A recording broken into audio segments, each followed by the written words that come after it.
that like, just watching the finish of that? You know, I'm blessed.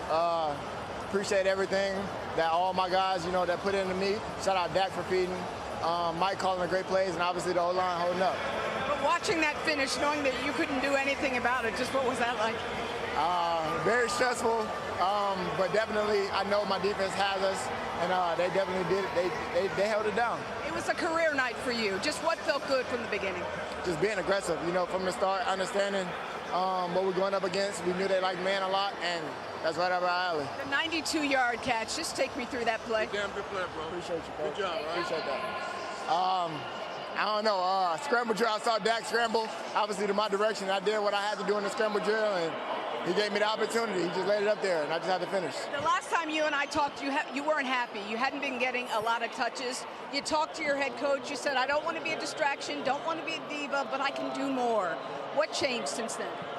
Just clarity and understanding between both of us. I feel like he understands where I was coming from, dealing with, you know, guys like Devontae, Jordy. You know, he's had plenty talent going in, so he understood, and I'm glad we can come out here and do this tonight. CeeDee, you are now the franchise single-season receiving yard leader. You went past Michael Irvin, who was in the building tonight. Just what does that mean to you? It means everything. It means all the work that me and my guys put in is showing. And so I wouldn't be able to do this without my team, without my coaches. First and foremost, I want to thank them and thank God, obviously, and you know, just keep turning.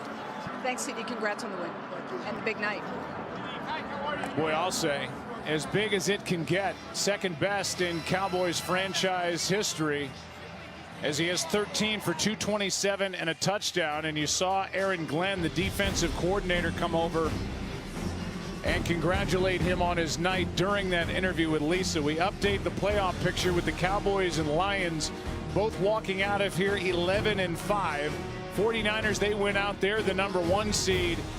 The Eagles need to win out. If they stumble and the Cowboys win next week against the Commanders, the Cowboys take the East, and the Lions are secure in that #3 seed at the moment. You see those teams in the hunt. Big games coming up tomorrow across the net. Wow, I was right, Joy. Remarkable finish as the Cowboys hang on and pick up a huge win to wrap up a perfect season at home. 20-19 the final. Full post-game coverage coming up on ESPN.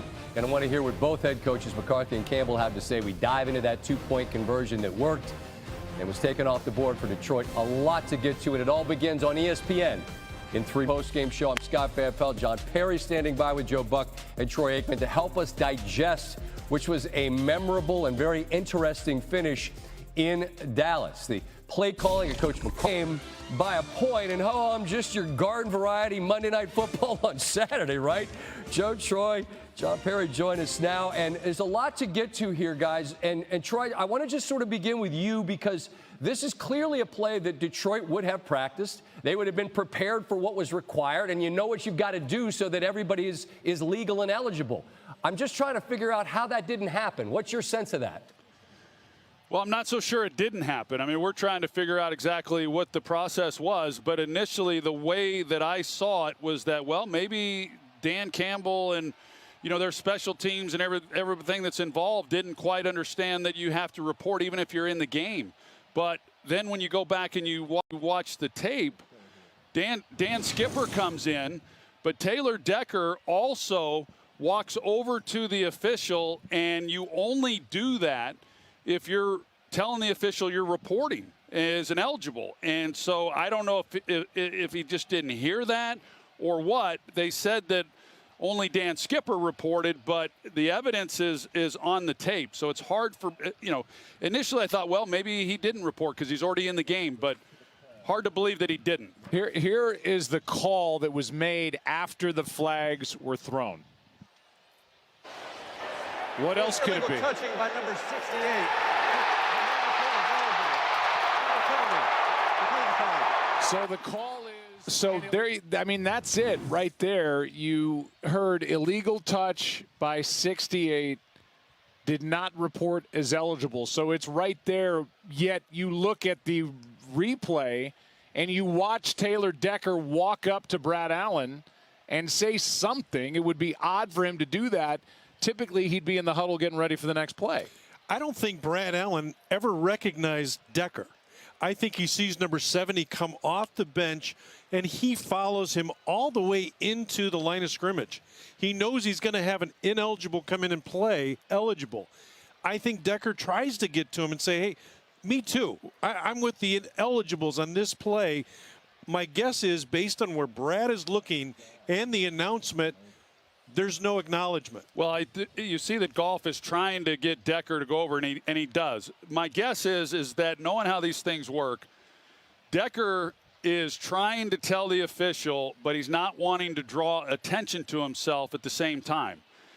But he does walk over there, so I think it's more that the official doesn't hear Decker report, even though he says, hey, I'm ineligible. He doesn't hear it. He comes up, and then the penalty's thrown. But I just – there's no – like Joe said, there's no reason for Decker to go over to talk to the official unless he's telling him he's reporting. We'll wrap it up here and hear from the winning quarterback here now. Joe, thank you very much. John, Troy, Happy New Year. That's the best that we could sort of make sense of it from the perspective of you guys in the booth. We appreciate it. Here's how things now look as a result of the outcome. The Dallas Cowboys get the victory, and Dak Prescott is indeed standing by. Dak, hey, it's Scott Van Pelt here on SportsCenter. Thank you for putting the headset on, man. We're just talking to the guys in the booth. You're watching on the sidelines at that mayhem. How do you make heads or tails of what you're seeing? I'm just thankful we got out of there with the win. You know, going back to that last drive for us, it really shouldn't have gotten to that position. But those guys put a hell of a drive together. Went down there. Obviously, I heard the controversy, saw the controversy on that call.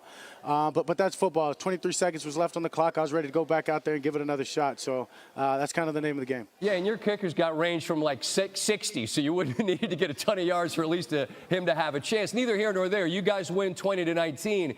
And if the game hadn't have gone off the rails in the end, I was going to ask Troy about this night. The playmaker was in the building. Guy that used to wear 88 was pretty good. The guy that wears 88 now, yeah. CeeDee is remarkable. How much are you able to lean on that guy right now who's playing at a rare level? Yeah, he's special. You just said it. Remarkable talent, has a great mindset, wants the ball, hungry for the ball. We actually came into this game saying you're going to get somewhere around 15 catches, and I think he finished shy of that, but the yards were impressive. Owner of a couple of Cowboys records, and he's really just getting started. A young guy that has a bright future, wants to get better each and every day. I'm blessed to be able to throw with him and play this game with him. Dak, you guys have boat raced so many teams in that building this year. I'm sure you would have preferred it to be more comfortable, but given that we're about to hit January, it's about to be the toughest, most important games of the year, and this is a playoff team you played tonight.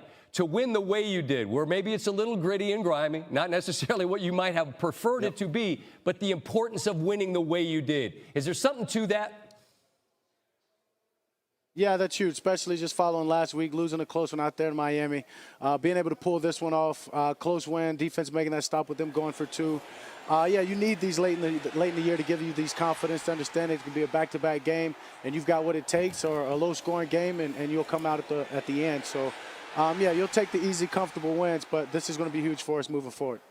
Dak, thanks so much, as I said, for stopping to throw on the headset. Happy New Year and all the best in the final weekend in the playoffs, as long as they might go, all right? Appreciate you, Scott. Thank you. Happy holidays. Thanks so much. Dak